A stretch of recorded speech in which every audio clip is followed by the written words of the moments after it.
আসসালামু আলাইকুম। আজকে মালয়েশিয়ায় সরকারি ছুটি, মালয়েশিয়ার স্বাধীনতা দিবস উপলক্ষে।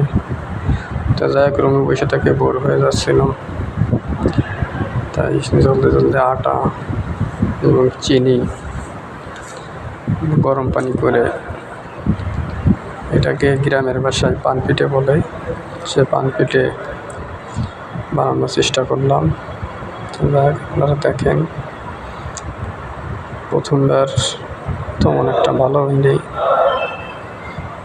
দ্বিতীয়বার আশা করি আল্লাহর রহমতের থেকে অনেক ভালো হবে ইনশাআল্লাহ।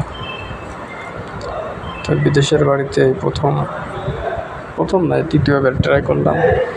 এই প্রথমবারে এরকমভাবে ভিডিও বানালাম, তো জিনিসটা আসলে আমার কাছে খুব ভালো লাগেছে যে প্রবাসের বাড়িতে নিজের কাজ নিজেরই করা লাগবে, এটাই সঠিক, এটাই বাস্তব।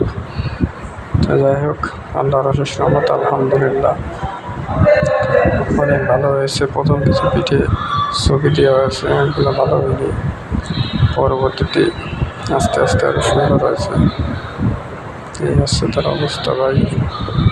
যাই হোক, যথেষ্ট ভালো হয়েছে। তা আপনারা ভিডিওটা যদি প্রবাসী অথবা বাংলাদেশ কোনো জায়গাতে দেখে থাকেন, অবশ্যই জানাবেন কি কোন জায়গাতে দেখতেছেন। চেষ্টা করব যে ছোটো ছোটো কিছু ভিডিও সোশ্যাল মিডিয়ায় দেওয়ার জন্য, মানুষ দেখুক প্রবাসে আমরা কত কষ্ট করি, কীভাবে থাকি, কী পরিবেশ। অনেক প্রবাসী আছে বাংলাদেশিদের কথা মতো এক জায়গাতে আরেক জায়গায় কাজে যাওয়ার পর টাকা পয়সা মার খায়। যাই হোক।